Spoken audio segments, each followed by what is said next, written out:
Hello, this is Victor, RestoreMercedes.com. Today I have this throttle body here. This is the SL500 unit. Very low mileage, supposedly like 29,000 miles or so. That's what I heard. And the wires were bad, of course, and needed slow lubrication and whatnot, service cleaning and what have you. But turned out, cleaned out very, very, very nicely. Now, we also have a control module from the same car. So it's 1993, it appears 1993 SL500. So the unit came with the throttle just to test together. Well, why not? So we will test them together. Now the power is on. As we can see, the throttle body activates. This is the normal operation for this particular control module. As you can see, the plate does not open all the way. And that is normal. Now, we're also going to read codes in this module here, and I'm going to show full operation of the unit. Let me pause the video and set up the computer. Okay, now let's confirm the control module part number and the version and all. So that is the correct one, just like on the case. And let's go and take a look at our faults. Fault memory. And we're gonna go to live data now. So we have control module, potentiometer. That's probably because of wires shorted out.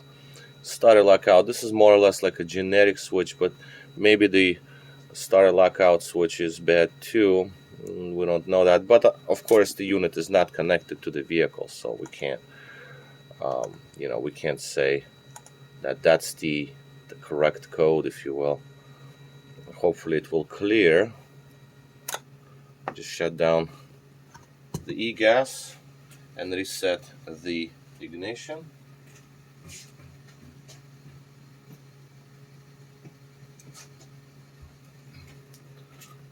Okay, well, let's just put on the power.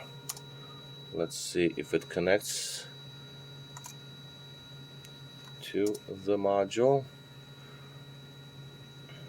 Codes are to be cleared on the vehicle. I mean, obviously, this is going to always give you some sort of error. Yeah, we got this new codes now. This one, potentiometer is back. That's strange, though. That is weird, actually, because it even does the reset. This is the potentiometer here.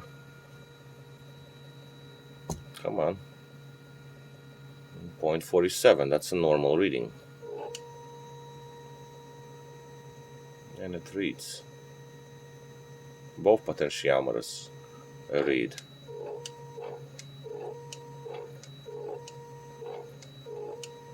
As we can see.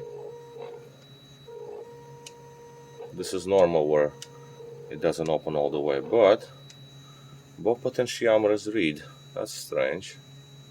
And that's the normal readings here for this particular control module with this combination we're talking about, because of some other control modules, they will give you different readouts, and on-off switches also, they will read. The V8s for some reason don't read the on-off switches. That's also the control module version.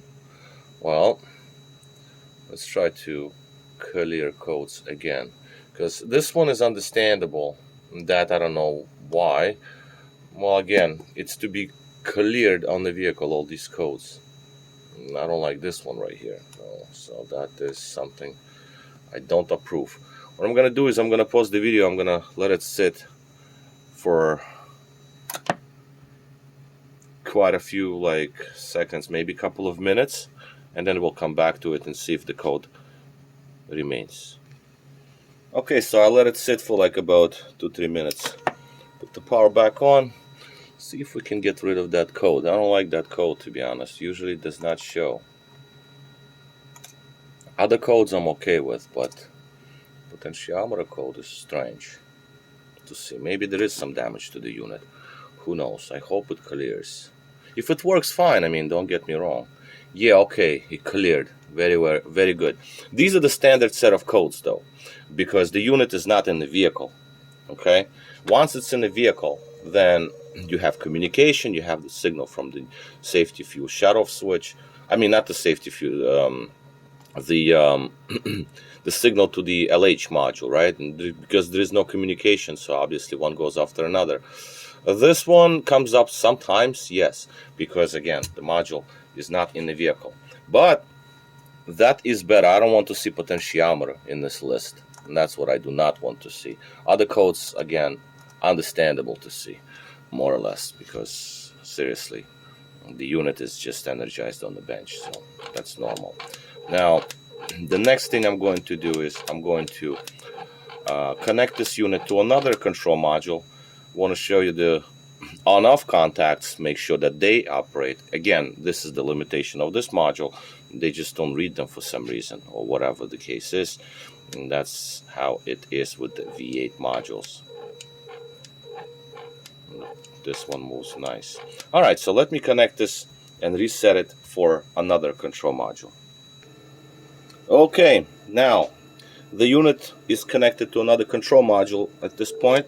As you can see, it's capable of opening all the way because, again, that particular control module is from another chassis. It's a 202 chassis, 6-cylinder, but whatever.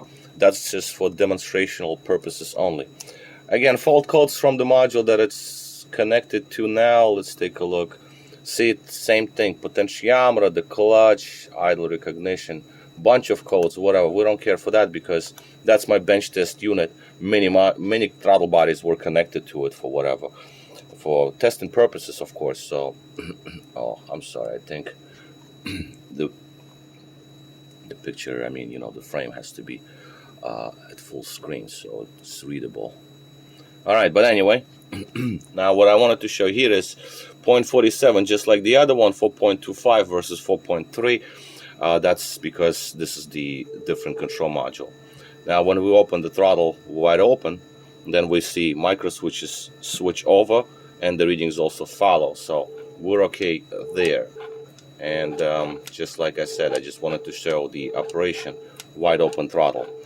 And again, V8 modules are fine not to open all the way, so the engine is not over revved. And again, I show you that it is a different control module. This is 202 part number.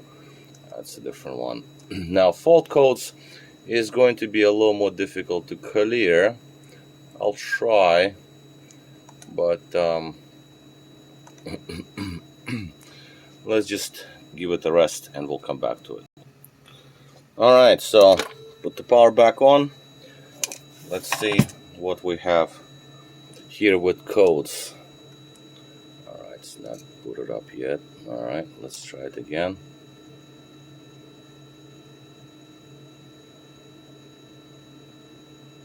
If it clears, I mean, if the code's clear.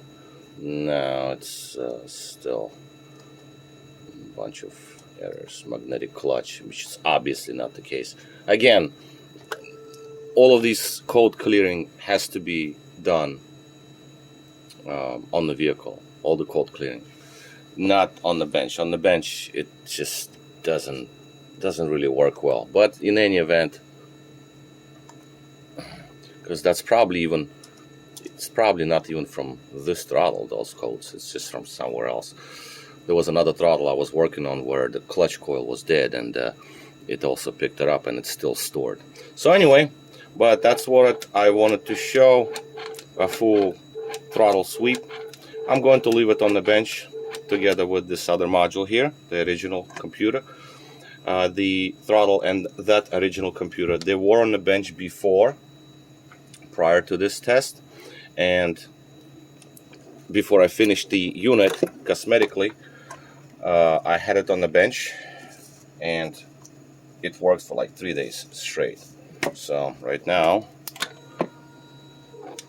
as you can see, it also activates all right, but it even has a different tone to it because, again, different controllers, different settings, different firmware, different motors, different throttle diameter. So all of that plays a role in what readings you're going to get.